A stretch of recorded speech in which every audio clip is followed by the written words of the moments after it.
अभी तक कोई शिकार तो मिला नहीं और ऊपर से मौसम भी इतना ज़्यादा खराब लग रहा है। मुझे तो लगता है जल्दी ही कोई तूफान आने वाला है। हाँ महाराज, आपका अनुमान एकदम उचित है। वो तूफान आए उससे पहले हमें इस जंगल से बाहर निकल जाना चाहिए। वैसे भी ये जंगल हमारे लिए नया है। हाँ हाँ मंत्री जी, चलो चलते हैं। इतना कहकर दोनों अपने अपने घोड़ों पर सवार होकर आगे बढ़ते हैं। वह दोनों मुश्किल से अभी कुछ ही दूर पर चल पाए थे कि तभी जोर जोर से बिजली कड़कने लगती है और जोर से बारिश आ जाती है। ओहो, ये बारिश तो कितनी जोर से आई है, सामने तो कुछ भी नहीं दिखाई दे रहा। महाराज, मैं तो कहता हूँ हमें यही किसी पेड़ के नीचे रुक जाना चाहिए। हाँ हाँ मंत्री जी, चलो हम उस पेड़ के नीचे रुक जाते हैं। इतना कहकर दोनों उस बड़े पेड़ के नीचे चले जाते हैं।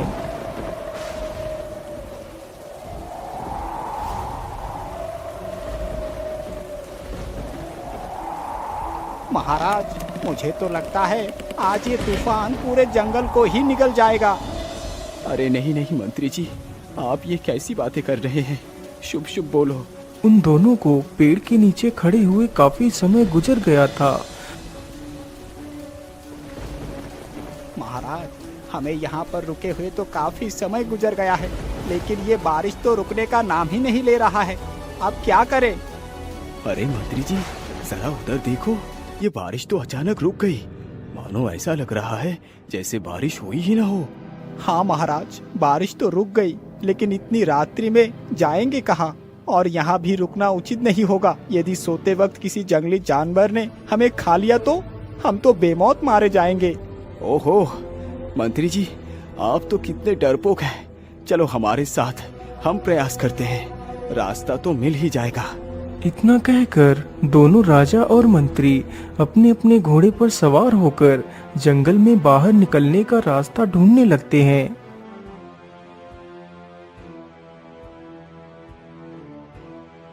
महाराज, हमें रास्ता ढूंढते ढूंढते तो काफी समय निकल चुका है, लेकिन अभी तक बाहर जाने का तो कोई रास्ता नजर नहीं आया। अब क्या करें महाराज? हम इस जंगल से बाहर कैसे निकले? हाँ मंत्री जी, तुम एकदम ठीक कह रहे हो, लेकिन पता नहीं क्यों हम इस जंगल से बाहर जाने का रास्ता ढूंढ क्यों नहीं पा रहे हैं। तभी उन्हें सामने से कोई आता हुआ दिखाई देता है। महाराज, ये कोई सामने से आ रहा है। मुझे तो बहुत डर लग रहा है, कहीं ये कोई भूत तो नहीं? अरे ये तो कोई बूढ़ी महिला लगती है, लेकिन इतनी रात्रि में ये महिला इस जंगल में क्या कर रही है? अरे माता जी, आप कौन है और आप इस डरावनी जंगल में अकेले क्या कर रही है? बेटा, मैं इसी जंगल में रहती हूँ, पास में ही मेरा घर है। लेकिन तुम कौन हो बेटा, और तुम इतनी रात्रि में यहाँ क्या कर रहे हो? माता जी, मैं बौद्ध राज्य का राजा सूर सिंह हूँ और ये हमारे मंत्री हैं। आज हम दोनों शिकार के लिए जंगल में आए थे और यही फंस कर रह गए। काफी समय से हम दोनों इस जंगल से बाहर जाने का रास्ता ढूंढ रहे हैं, लेकिन हमें यहाँ से बाहर जाने का कोई मार्ग दिखाई नहीं दे रहा।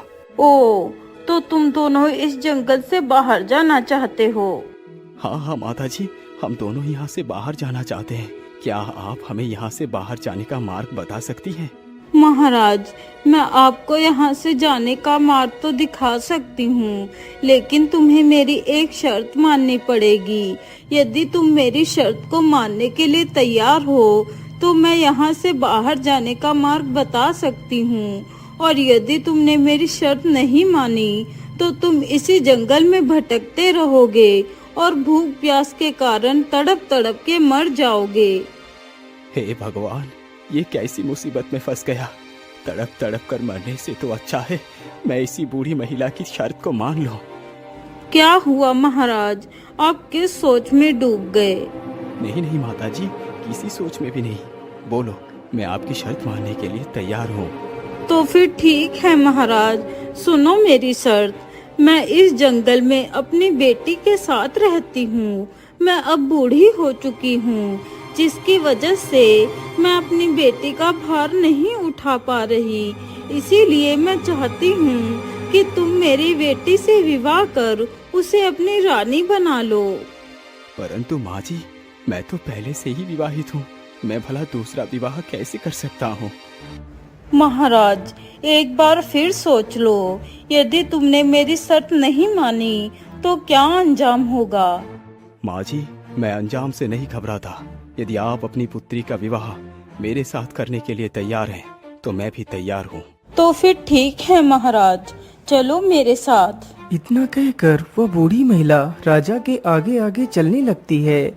वह महिला कोई साधारण नहीं थी, वह तो एक जादूगरनी थी जो अपनी पुत्री का विवाह उसी राजा के साथ करवाना चाहती थी। उस जादूगरनी ने ही राजा को फंसाने का सारा षड्यंत्र रचा था, लेकिन राजा को भी मजबूरन दूसरा विवाह करने के लिए मजबूर होना पड़ता है, क्योंकि राजा को 2 पुत्र और 1 पुत्री थी। उसकी रानी एक गंभीर बीमारी से मर चुकी थी। वह जानता था यदि उसने दूसरा विवाह किया तो उसके 3 बच्चे दुविधा में पड़ सकते हैं। रुक जाइए महाराज, यही हमारा घर है।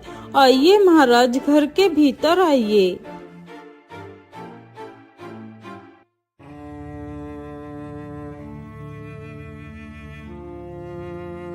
अरे बेटी, तुम कहाँ हो? देखो, मैं तुम्हारे होने वाले पति को लेकर आई हूँ। अपनी माता की आवाज सुनते ही जादूगरनी की बेटी राजा के सामने आती है। ऐसा लग रहा था जैसे वह लड़की राजा की ही प्रतीक्षा कर रही थी, लेकिन वह बहुत खूबसूरत थी। राजा जब उस लड़की को देखता है तो वह उसके अंदर एक खौफनाक चेहरा देखता है, जो खौफ उसके 3 बच्चों की जिंदगी का था। फिर वह जादूगरनी रात में ही राजा और अपनी पुत्री का विवाह करवा देती है।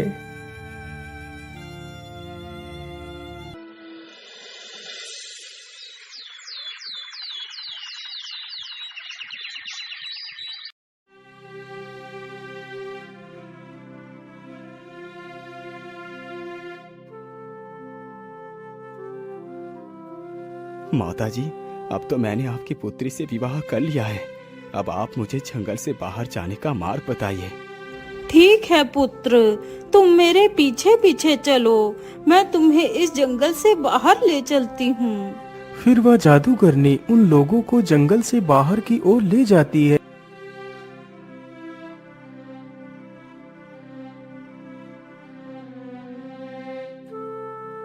बेटा, अब तुम यहाँ से आराम से अपने महल को जा सकते हो। अब मैं इससे आगे नहीं जा सकती। ठीक है, अब हम लोग यहाँ से चले जाएंगे। इतना कहकर वे तीनों वहाँ से आगे बढ़ते हैं।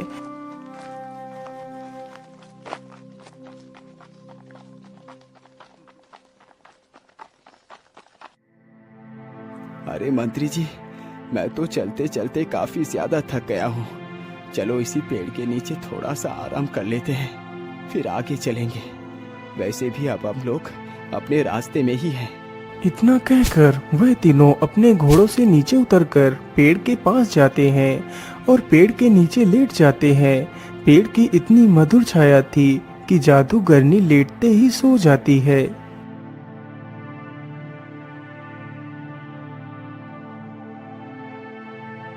अरे मंत्री, उठो, क्या तुम भी सो गए? अरे क्या हुआ महाराज, आपने ही तो विश्राम करने के लिए हमें यहाँ पर रुकवाया था। अब क्या हुआ? मंत्री जी, वो सब छोड़ो, जो मैं कहता हूँ उसे ध्यान से सुनो। मैं तुम्हें एक बहाना बनाकर यहाँ से पहले भेजूंगा, फिर तुम्हारे पीछे मैं आऊंगा। जब तक हम दोनों महल पहुँचेंगे उससे पहले तुम्हें मेरी 3 बच्चों को लेकर यहीं इसी पेड़ के पास आना है। याद रहे, मेरे तीनों बच्चों के बारे में इसे पता नहीं चलना चाहिए। ठीक है महाराज, जैसी आपकी इच्छा। अरे महारानी, तुम तो कितनी गहरी निद्रा में चली गई। चलो उठ जाओ, अब हमें राज्य महल के लिए निकलना चाहिए। इतना सुनते ही वह उठकर खड़ी हो जाती है। चलिए महाराज, मैं तैयार हूँ।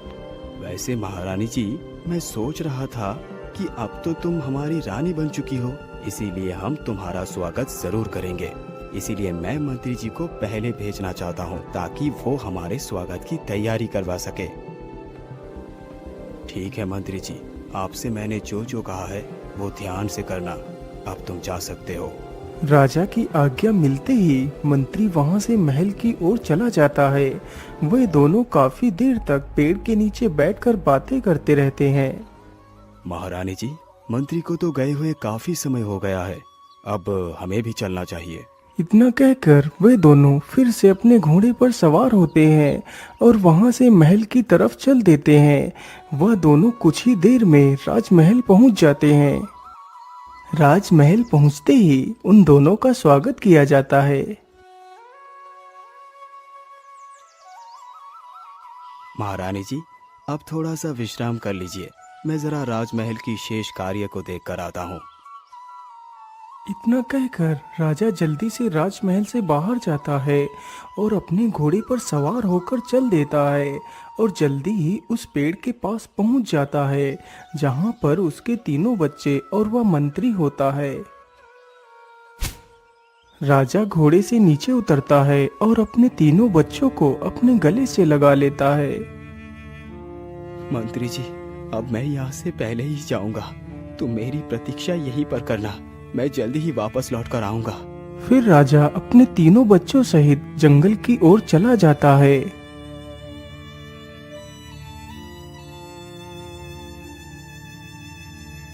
वह तीनों चलते चलते जंगल के बीचों बीच पहुंच जाते हैं जहां पर एक महल बना हुआ था। राजा अपने तीनों बच्चों को महल के भीतर ले जाता है। महल के अंदर कोई भी नहीं था, वहां पर बस एक बूढ़ा व्यक्ति रहता था। बाबा, आज से मेरे तीनों बच्चों की देखरेख की जिम्मेदारी आपकी है, मैं हर रोज यहाँ पर आता रहूंगा। महाराज, आप निश्चिंत होकर जाइए, आज से ये तीनों मेरे बच्चे हैं। बूढ़े व्यक्ति की यह बात सुनकर राजा वहां से वापस राजमहल को चला जाता है।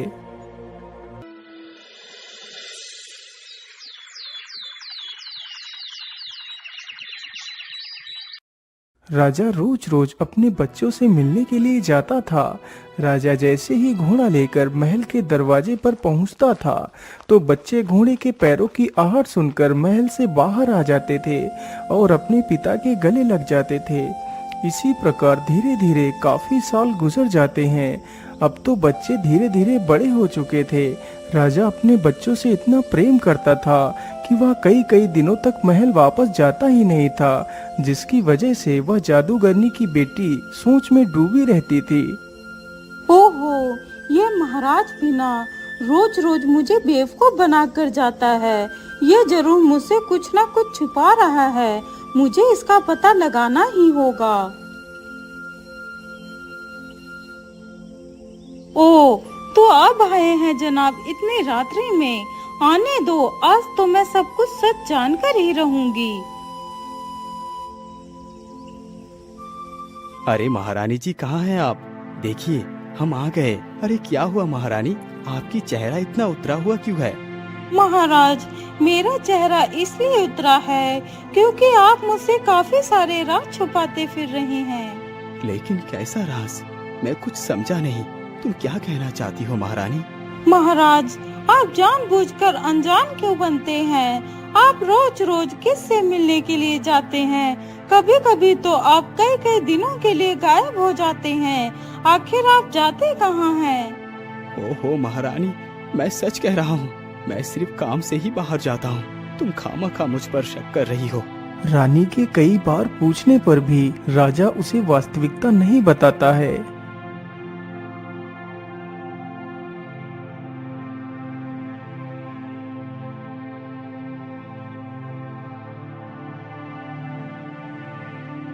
महारानी, मुझे काम के लिए देर हो रही है, मुझे दूसरे राज्य में भी जाना है, मैं शाम को थोड़ा देर से आऊंगा। अच्छा, अब मैं चलता हूँ। ये बात बोलकर राजा वहाँ से चला जाता है। अरे सैनिक, आज तुम चुपचाप राजा का पीछा करो और पता कर मुझे बताओ कि राजा कहाँ जाता है और किस से मिलता है। मैं तुम्हें इस कार्य के लिए ढेर सारा धन दूंगी।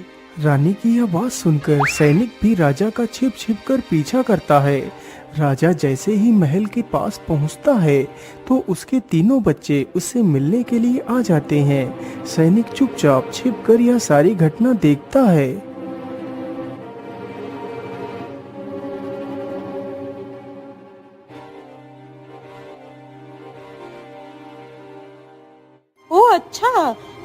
सही बात है, राजा की औलाद भी है, लेकिन राजा ने मुझे बताया क्यों नहीं। अब मैं समझी कि आज तक मुझे कोई संतान क्यों नहीं है। अब मैं इन लोगों को जिंदा नहीं छोड़ूंगी।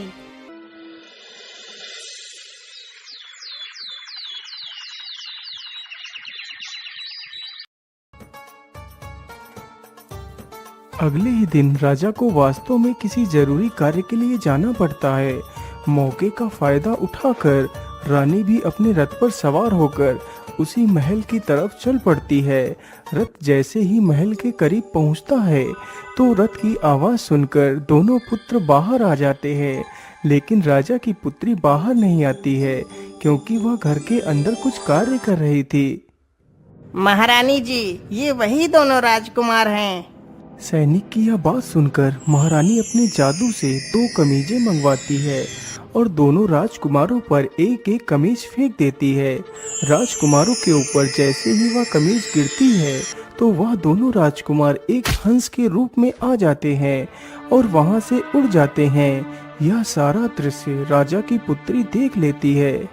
चलो सैनिकों, मेरा काम तो हो गया, चलो अब राज्य को वापस चलो।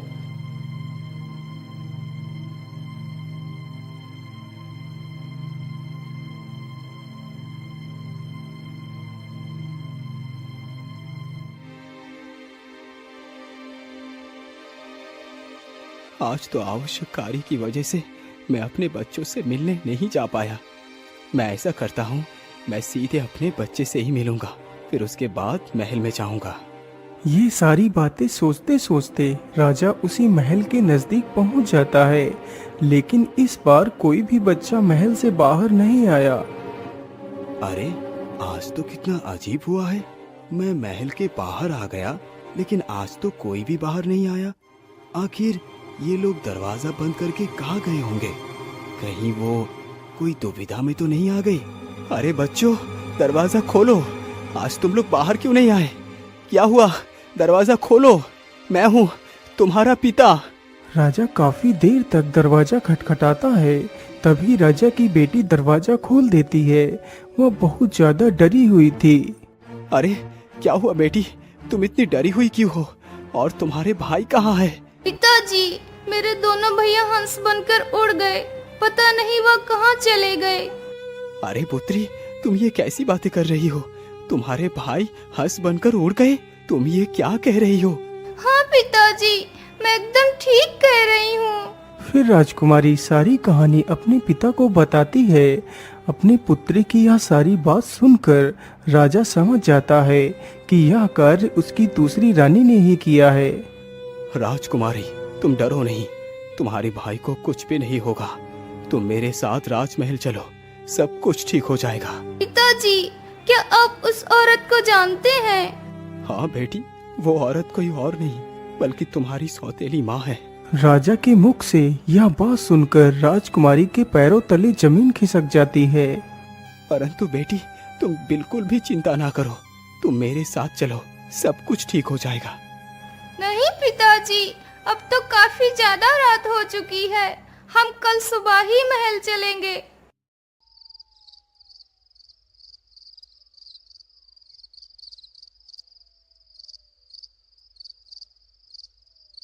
राजकुमारी अब जान चुकी थी कि उसके भाइयों को उससे अलग करने वाली उसकी सौतेली माँ ही है, इसलिए अब वह राजमहल वापस जाना नहीं चाहती थी।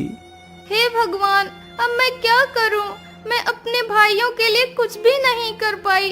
अब मैं खुद ही अपने भाइयों को ढूंढूंगी, चाहे कुछ भी हो जाए। ये सारी बातें सोचकर राजकुमारी चुपचाप उठती है और जंगल की तरफ चल देती है।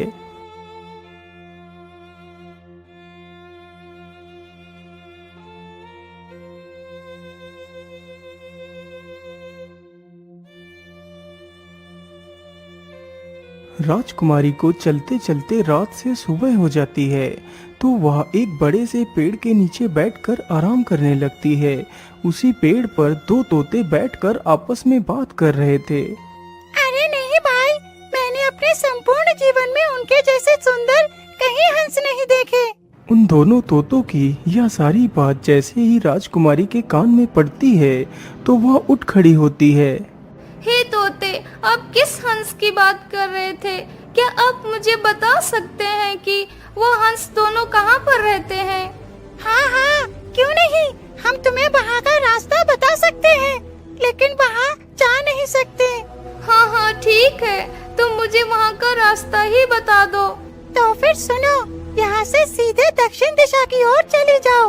वहाँ पर तुम्हें एक बड़ा सा बरगद का पेड़ दिखाई देगा।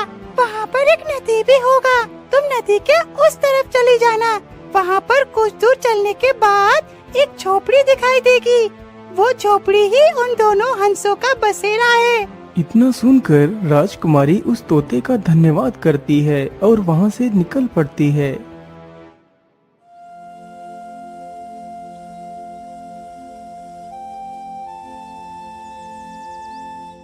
राजकुमारी चलते चलते उस बरगद के पेड़ के पास पहुंच जाती है तो देखती है वहां पर एक नदी भी है।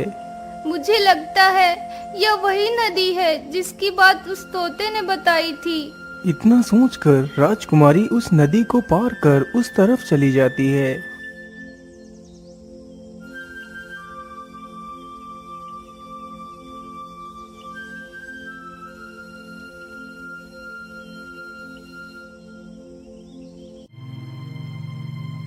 मुझे लगता है यह वही झोपड़ी है जो तोते ने बताई थी।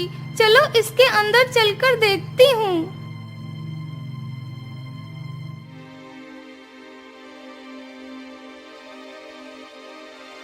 राजकुमारी जब उस झोपड़ी के भीतर जाती है तो देखती है वहाँ पर कोई भी नहीं होता है। अरे, झोपड़ी के अंदर तो कोई भी नहीं है।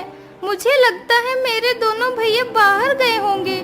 मैं ऐसा करती हूँ कि इसी स्थान पर छिप जाती हूँ और देखती हूँ कि इस घर में कौन रहता है। ये सब कुछ सोचकर राजकुमारी वहीं पर एक कोने में संदूक के पीछे छिप जाती है। तभी कुछ ही देर में वह दोनों हंस झोपड़ी में आ जाते हैं। उन हंसों को देखकर राजकुमारी उन्हें पहचान लेती है।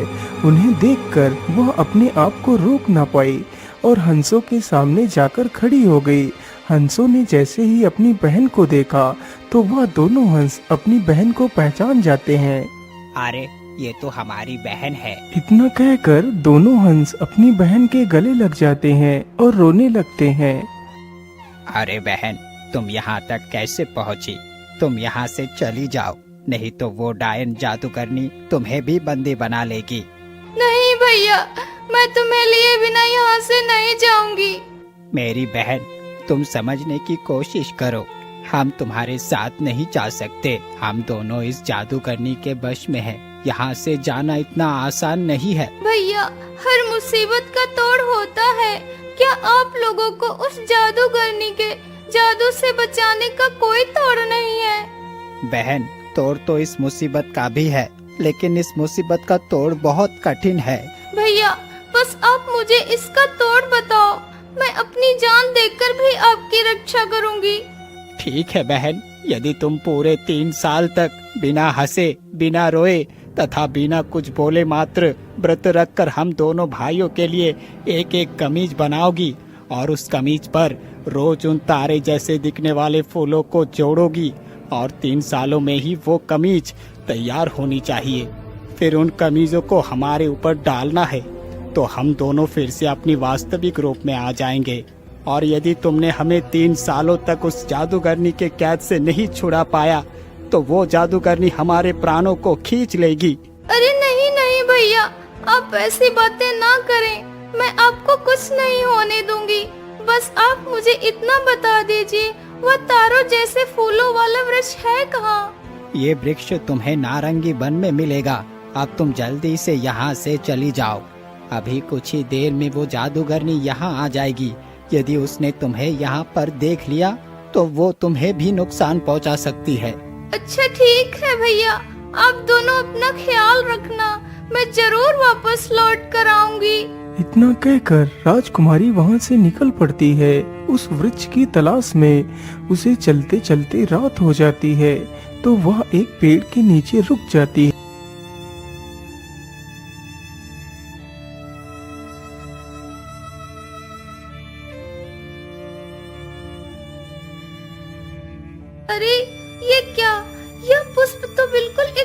सोने के समान ही है। राजकुमारी इत्तेफाक से उसी वृक्ष के नीचे पहुंच जाती है जिसकी उसे तलाश थी। वृक्ष पाकर राजकुमारी बहुत प्रसन्न होती है।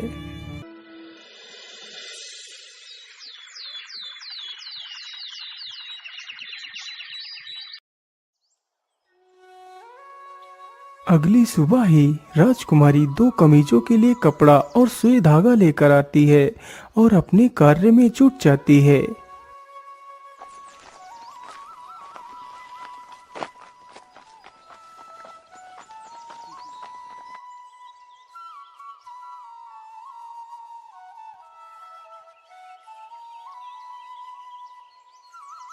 अरे इतनी सुंदर लड़की, ये कौन है? ये तो एकदम किसी राजकुमारी की तरह लग रही है। आखिर इस जंगल में ये अकेली क्या कर रही है? चलो इसके पास चलकर पूछता हूँ।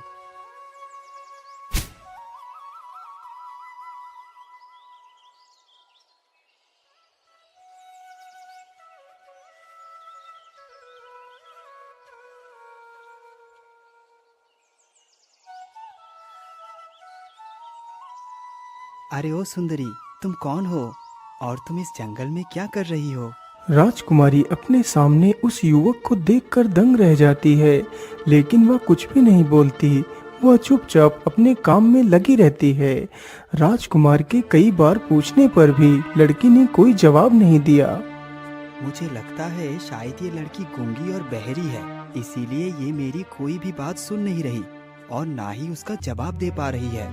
राजकुमारी की मासूमियत को देखकर राजकुमार उससे प्रेम कर बैठता है और अब वह उससे विवाह भी करना चाहता है। सुंदरी, मैं भानगढ़ का राजकुमार त्रिलोक हूँ। मैं तुमसे विवाह कर तुम्हें अपनी पत्नी बनाना चाहता हूँ। चलो मेरे साथ।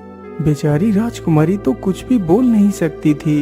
यदि वह कुछ भी बोलती तो वह अपने दोनों भाइयों को खो देती। इसलिए वह चुपचाप अपनी दोनों कमीजों को उठाती है और कुछ फूलों को उठाकर एक पोटली में बांधकर राजकुमार के साथ चली जाती है। राजकुमार उससे विवाह कर लेता है। इस विवाह से राजकुमार की माता बिल्कुल भी खुश नहीं थी। वह तो अपने राजकुमार का विवाह एक राजघराने में करवाना चाहती थी, लेकिन उसने तो एक गूंगी बहरी से विवाह कर लिया था। हे भगवान, मैंने अपने राजकुमार के लिए क्या क्या सपने देखे थे, लेकिन राजकुमार ने तो इस गूंगी बहरी से विवाह कर मेरी सारी इज्जत को मिट्टी में मिला दिया। मैं इस गूंगी को जिंदा नहीं छोड़ूंगी। अरे दासी, आज रात को तुम इस गूंगी को दूध में जहर मिला के दे दो। वह गूंगी जैसे ही दूध को पिएगी तो वह मर जाएगी। जैसा उस महारानी ने दासी को कहा था, उसने वैसा ही किया। दासी गिलास में दूध लेकर गई, उसी में उसने जहर भी मिला दिया। महारानी जी, बड़ी माँ ने आपके लिए दूध भेजा है, आप इसे पी लेना। दासी गिलास वहीं पर रखकर चली जाती है। राजकुमारी जैसे ही उस गिलास को पकड़ती है तो वह गिलास छूटकर जमीन पर गिरता है। तभी उस दूध को एक बिल्ली चाटने लगती है। दूध चाटते ही बिल्ली वहीं पर गिरकर मर जाती है। हे भगवान, तो इसका मतलब रानी माँ मुझे मारना चाहती हैं। मैं आज के बाद किसी के हाथ का दिया हुआ कुछ भी नहीं खाऊंगी।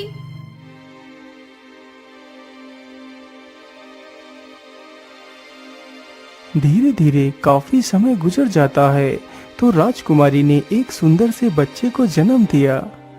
मैं इस भिखारन के बच्चे को अपने राज्य का राजा कभी नहीं बनने दूंगी। इसके लिए चाहे मुझे कुछ भी करना पड़े। इतना सोचकर महारानी उस बच्चे को उठाती है और जमीन पर पटक देती है और बच्चे के खून को राजकुमारी के मुंह तथा हाथ पैरों में लगा देती है। लेकिन बेचारी राजकुमारी कुछ भी नहीं बोल पाती। अरे दासी, तुम इस बच्चे को यहाँ से ले जाओ और दूर कहीं फेंक कर आओ। दासी तुरंत ही उस बच्चे को लेकर वहाँ से चली गई। अरे बेटा, जल्दी आओ और देखो यहाँ पर क्या हो गया। अपनी माता की आवाज सुन राजकुमार तुरंत ही वहाँ पर आ जाता है। क्या हुआ माँ? आप इतना शोर क्यों मचा रही है? बेटा, तेरी पत्नी तो आदमखोर है। उसने मेरी आंखों के सामने ही मेरे पोते को खा लिया। तू इसे जिंदा मत छोड़ना बेटा। अरे माँ, आप ये कैसी बातें कर रही हैं? भला एक माँ अपने ही बच्चे को मारकर कैसे खा सकती है?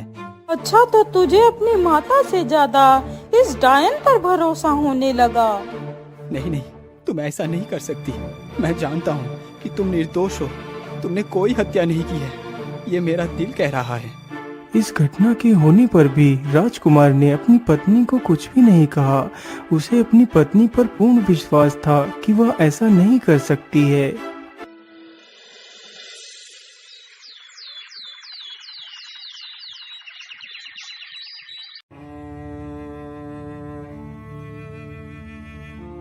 राजकुमार के विवाह को पूरे 2 साल पूरे हो चुके थे। इस बार राजकुमारी ने फिर से एक सुंदर बच्चे को जन्म दिया। महारानी जी, उस गूंगी ने फिर से दूसरे बच्चे को जन्म दिया है। अच्छा, तो फिर से उसने दूसरे बच्चे को जन्म दिया है। चलो दासी, जरा मैं भी तो देखूं बच्चा कैसा है। इतना कहकर महारानी राजकुमारी के पास जाती है और फिर से बच्चे को अपने हाथ में लेती है और उसे जमीन पर पटक देती है। इस प्रकार बेचारा उसका दूसरा बच्चा भी मारा जाता है, लेकिन बेचारी वह कुछ भी नहीं बोल पाती। अरे बेटा, जल्दी आओ और देखो यहाँ पर क्या हो गया। अपनी माता की आवाज सुन राजकुमार तुरंत ही वहाँ पर आ जाता है। बेटा, तेरे दूसरे बच्चे को भी इस डायन ने मार कर खा लिया है। राजकुमार को अपनी पत्नी पर गुस्सा तो आ रहा था, लेकिन अभी भी उसका दिल गवाही नहीं दे रहा था कि यह कार्य वह कर सकती है। राजकुमार के विवाह को लगभग 3 साल पूरे होने वाले थे और साथ ही उस बहन की तपस्या भी लगभग पूरी होने वाली थी। तो राजकुमारी ने फिर से एक बच्चे को जन्म दिया।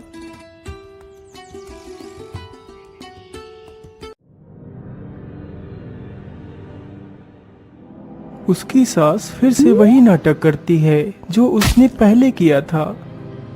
बेटा, तेरी इस आदमखोर पत्नी ने तेरे तीसरे बच्चे को भी खा लिया। तुझे मेरी बात पर भरोसा नहीं तो ठीक है, मैं तुझसे हमेशा के लिए दूर चली जाती हूँ। तू रह अपनी इस आदमखोर पत्नी के पास। क्या माता ने जो कुछ भी कहा वो सत्य है? तुमने ही हमारे बेटे को मार दिया। तुम तो कितनी दुष्ट हो। तुम एक डायन हो। तुम्हारी इस भोली शक्ल को देखकर तो मैं धोखा ही खा गया था, लेकिन तुमने ये सब क्या कर दिया? माँ, तुम्हें कहीं भी जाने की जरूरत नहीं। इस दुष्ट को तो इसकी सजा जरूर मिलेगी। सैनिकों, इस हत्यारे को आज ही जिंदा जला दिया जाए। राजकुमार का आदेश होते ही सैनिक राजकुमारी को लेकर जाते हैं और उसे एक लकड़ियों की चिता पर बैठा देते हैं।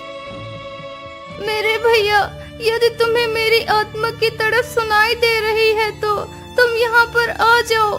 मैं कुछ ही देर में इस संसार को छोड़कर बहुत दूर चली जाऊंगी। आज तो मेरे मौन व्रत का अंतिम दिन है। कम से कम मैं तुम्हें ही बचा लूंगी तो मेरी आत्मा को शांति मिल जाएगी। बहन की तड़प साफ साफ दोनों भाइयों को सुनाई दे रही थी। वह दोनों तुरंत ही चिता के पास पहुंच जाते हैं तो राजकुमारी एक एक कमीज अपने दोनों भाइयों पर फेंक देती है। कमीज के स्पर्श होते ही दोनों हंस वापस अपने वास्तविक रूप में आ जाते हैं। रुक जाइए, आप मेरी बहन को सजा नहीं दे सकते। वो बेकसूर है, उसने किसी का कोई कत्ल नहीं किया। लेकिन तुम दोनों हो कौन और ये तुम्हारी बहन कैसी हुई? मैंने तो तुम्हें कभी भी नहीं देखा। फिर राजकुमारी का भाई अपनी बहन के बारे में सारी बात बताता है। क्या तुम एक राजकुमारी हो और तुम बोल और सुन भी सकती हो? हाँ राजकुमार जी, मैं बोल भी सकती हूँ और सुन भी सकती हूँ। तो फिर बताओ मुझे, तुमने हमारे बच्चे को क्यों मारा? नहीं राजकुमार जी, एक माँ भला अपने पुत्र को कैसे मार सकती है? फिर राजकुमारी अपनी सारी कहानी राजकुमार को सुनाती है। सच्चाई सुनने के बाद तो राजकुमार पूरी तरह टूट जाता है। माँ, तुमने मेरे बच्चे को मारा और इल्जाम मेरी पत्नी पर लगा दिया। आखिर क्या बिगाड़ा था उन मासूमों ने तुम्हारा, जो तुमने उन्हें इतनी बेरहमी से मार दिया। मुझे माफ कर दो बेटा, मैंने अपने अहंकार में आकर अच्छा और बुरा कुछ भी नहीं समझा और यह सब कुछ कर डाला। मुझे माफ कर दो बेटा, मुझे माफ कर दो। नहीं, आज से तुम मेरी माँ नहीं और ना ही मैं तुम्हारा बेटा रहा। आज से मैं इस महल को हमेशा के लिए छोड़ता हूँ। अब तुम ही रहो इस महल में। चलो राजकुमारी, हमारे साथ यहाँ से कहीं बहुत दूर। नहीं राजकुमार जी, आप अपनी माता को इतनी बड़ी सजा मत दो। एक माता का दर्द वही समझ सकता है जिसकी कोई माँ ना हो। राजकुमारी की यह बात सुनकर राजकुमार अपनी पत्नी के विशाल हृदय के बारे में जान पाता है कि उसकी पत्नी कितनी महान है। इस प्रकार वह सारे लोग खुशी खुशी उसी राज्य में ही रहने लगते हैं।